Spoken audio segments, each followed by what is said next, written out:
ദശകം 35 രാമായണകഥൈ സുഗ്രീവസഖ്യം. നീതസുഗ്രീവമൈത്രീം തദനു ഹനുമത ദുന്ദുഭേ കായമുച്ചൈഃ ക്ഷിപ്വാങ്കുഷ്ടേന ഭൂയോ ലുലുവിധയുഗപദ് പത്രിണാ സപ്തസാലാൻ ഹത്വാ സുഗ്രീവഘാതോദ്യതം അതുലബലം ബാലിനം വ്യാജവൃത്യാ വർഷാവേല മനൈഷീ വിരഹതരളിത ത്വം മദംഗാശ്രമാന്തേ.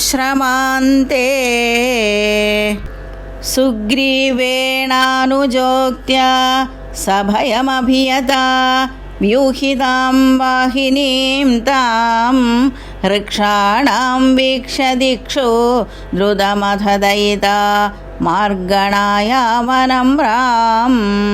സന്ദേശം ചാങ്കുലീയം പവനസുതകരേ പ്രാദിശോ മോദശാലീ മാർഗേ മാർഗേ മമാർഗേ കവിഭിരപി തദാ ത്വത്പ്രിയാ സപ്രയാസൈഃ.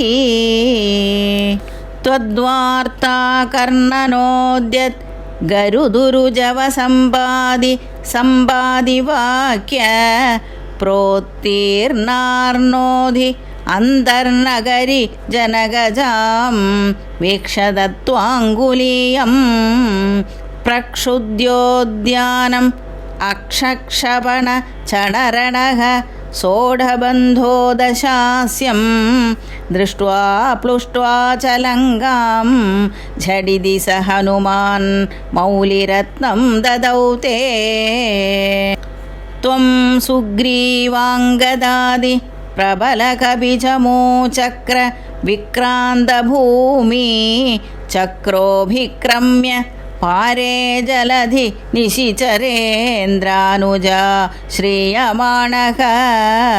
തത്പ്രോക്താം ശത്രുവാർത്താം രഹസി നിശമയൻ പ്രാർത്ഥനാ പാർത്ഥ്യരോഷ പ്രാസ്താഗ്നേയാസ്ത്ര തേജഃ ത്രസദുദധിഗിരാ ലബ്ധവാൻ മധ്യമാർഗം.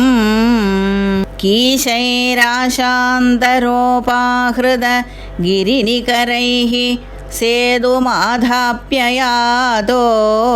യാതൂന്യാമർദ്യ ദംഷ്ട്രാ നഖശിഖരിശിലാ സാലശസ്ത്രൈ സ്വസൈന്യൈഃ.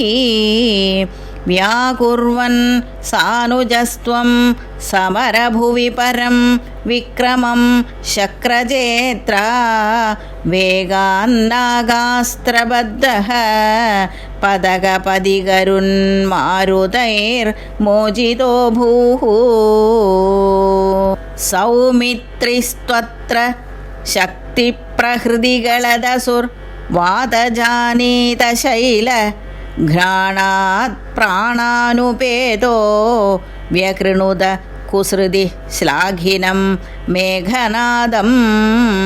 മായാക്ഷോഭേഷു വൈഭീഷണ വചനഹൃദസ്തംഭന കുംഭകർണം സംപ്രാപ്തം കമ്പിതോർവീതലമഖിലചമോ ഭക്ഷിണം വ്യക്ഷിണോസ്ത്വം.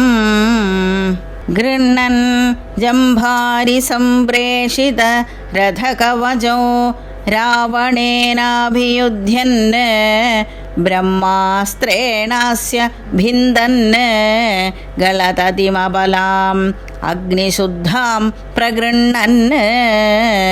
ദേവശ്രേണീവരോജ്ജീവിത സമരമൃതൈഃ അക്ഷതൈരക്ഷസംഘൈഃ ലങ്കാഭർത്രാ ച സാകം നിജനഗരമകാ സപ്രിയ പുഷ്പകേണ.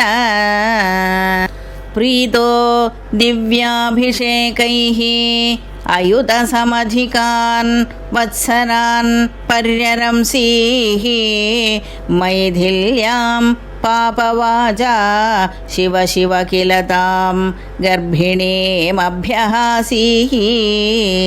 ശത്രുഘ്നേനാർദ്ദയിത്വാ ലവണനിശിചരം प्रार्थय शूद्रपाशं तावद्वात्मीगिगेहे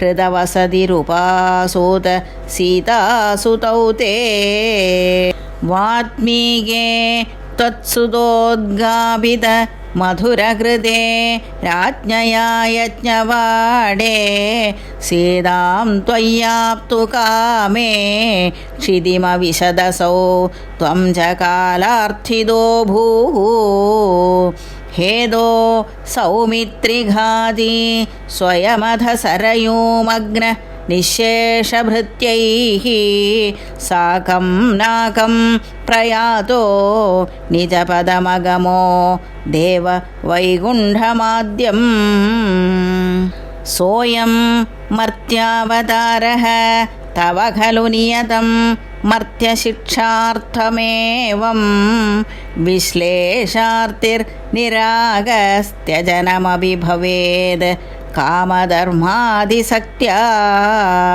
नो चेत् स्वात्मानुभूते क्वनु तव मनसो विक्रिया चक्रपाणे सत्वं सत्त्वैकमूर्ते पवनपुरपदे व्याधुनो व्याधितापान् जानकीकान्तस्मरणं जय जय राम राम गोपिका जीवनस्मरणं गोविन्द गोविन्द नारायण अखिलगुरो भगवन् नमस्ते।